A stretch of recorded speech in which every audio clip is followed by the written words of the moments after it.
भारत की अर्थव्यवस्था तेजी से आगे बढ़ रही है।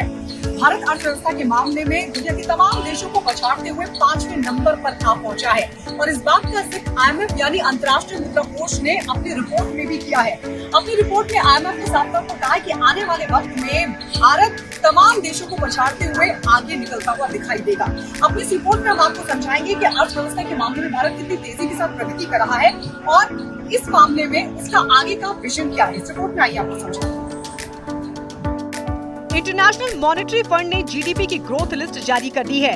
हालांकि भारत की जीडीपी ग्रोथ रेट 0.2% से कम हो गई है।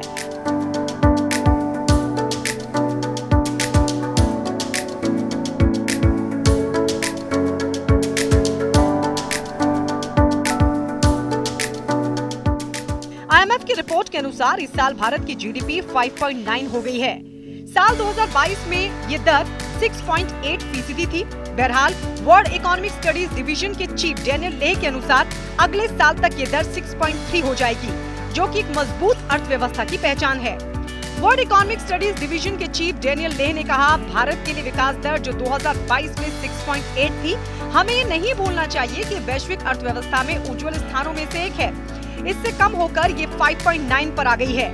अगले साल फिर भारत की अर्थव्यवस्था की विकास दर 6.3 तक जाएगी, जो फिर से एक बहुत मजबूत अर्थव्यवस्था है, जो भारत को उच्च जीवन स्तर की ओर अभिसरण करने की अनुमति देने के लिए और नौकरियां पैदा करने के लिए जरूरी है। IMF के अनुसार भारत की जीडीपी में ये गिरावट रूस यूक्रेन युद्ध और कोरोना महामारी के कारण आई है। इससे पहले वर्ल्ड बैंक ने 2023-24 के लिए भारत की आर्थिक विकास दर 6.3% बताई थी। वहीं एशियन डेवलपमेंट बैंक यानी ADB के अनुसार ये ग्रोथ 6.4% थी।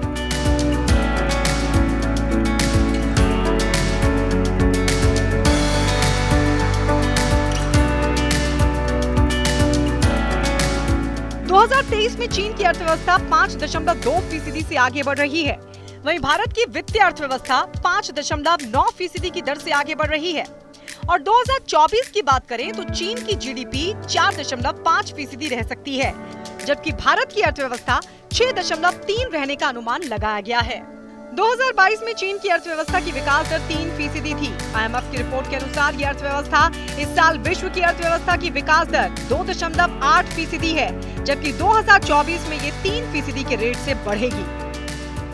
तो IMF की रिपोर्ट में भले ही भारत की जीडीपी में 2% की कमी आई हो, लेकिन फिर भी भारत आने वाले 2 सालों तक सबसे तेजी से आगे बढ़ने वाली अर्थव्यवस्था रहेगी।